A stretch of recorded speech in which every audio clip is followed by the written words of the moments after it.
I didn't do school for that. I didn't do school for that. All the ABCs, 1, 2, 3s, they can't make you love me back. I didn't do school for that. I didn't do school for that. I guess there's no formula to keep me from falling for ya. I learned that gravity and chemistry ain't reality. When it comes to loving you. First of all, I want to say good afternoon. I want to thank all of you for being here. I want to thank the police department, district attorney's office, fire department, EMS, emergency management, highway patrol. I want to thank all of you asking me, am I all right? The answer is hell no, I'm not all right. And you shouldn't be all right. You shouldn't. You should be sad, the loss of life that has taken place. You know, I prepared what I called a politically correct statement. And I tossed and turned all last night. I don't want to be politically correct on this. I want to be correct. A lot of people I see on Facebook, they ask the question, who, what, when, where. There's a lot of blame to go around here. It's a lot. And I guess that I have to be the bearer of truth. And this is not a finger-pointing exercise. This is just facts.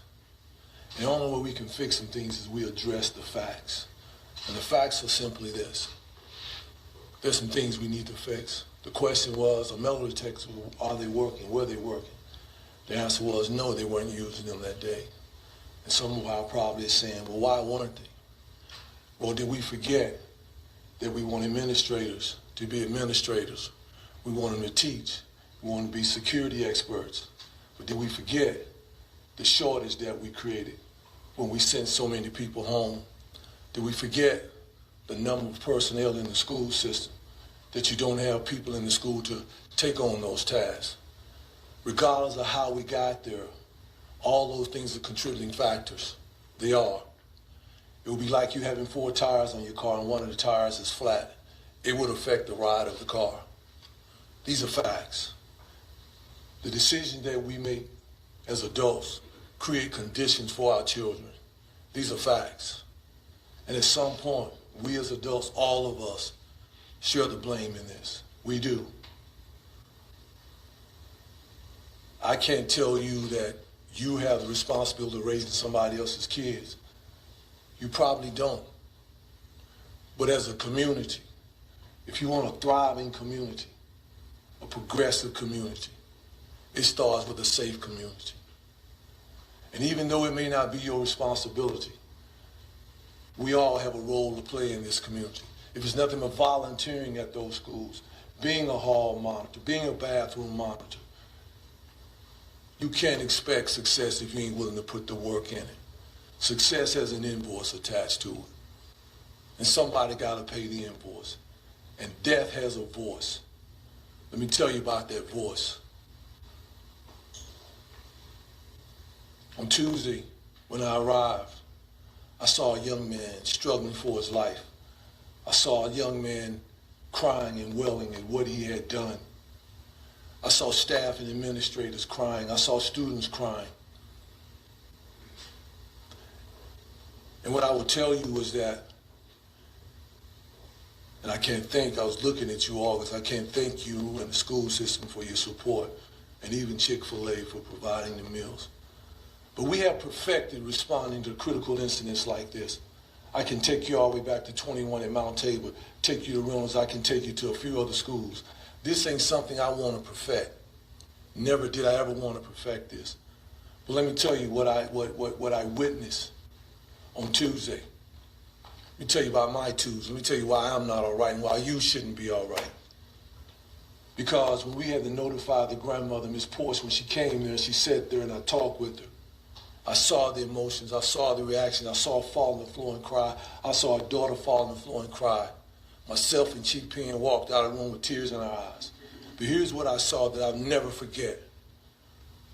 When we came back in the room to check on her, she looked up at me and she said, Kimbrough, how is the little boy doing? How is his family doing? I said, he sustained some wounds, but he's going to be all right, but mentally he'll never forget it. She said, Kimbrough, can we just pray for him and his family? At her lowest moment, she wanted to pray for him. That's the love that's missing from this community. We've got to do better.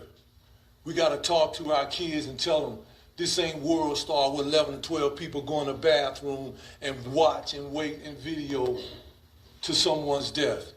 It may not be a criminal offense, but to me it's a moral offense. And we as a community, we're better than this. And it's not a finger-pointing exercise, but you want answers, I'm going to give you the answers. Now what you do with them is on you. We're playing games with our children. Every decision that we make as an adults affect young children. Those are facts. Undisputable facts.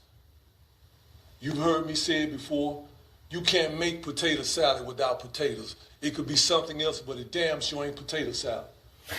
If you want success, we got to get serious about putting people in place and putting what is needed. Yep. We've got to protect our schools every day. Yes, sir. And I don't care what it takes. I don't care if they don't get 6 hours of instructional. I don't care about that. I'd rather them get 4 hours of instruction and they all go home safe. And I can promise you their parents would rather have that too. Exactly. I promise you that.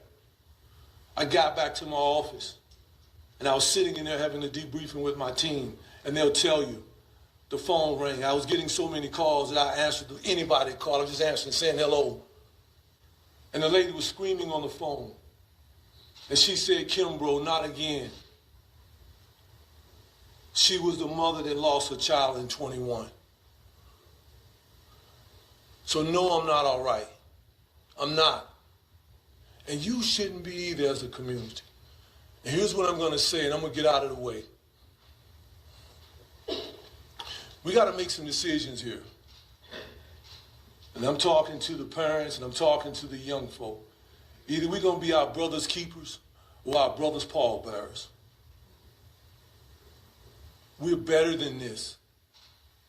To watch something horrific like this and to resurface it, we're better than this. Law enforcement, we have perfected how to respond to this, but I can assure you none of us want to respond to this. What I would tell you is before I take my seat, I went back to Ms. Portia's house yesterday and I sat with her and I told her that the decision that was going to be made today, and if there was God in the woman, I saw it. Because she looked up at me and she said, Kimbrough, I'm all right. My church got me and God got me. That's love. That's what we need in this community. Regardless of whose fault it is, we in this together. Make no mistake about it. That's my message for today.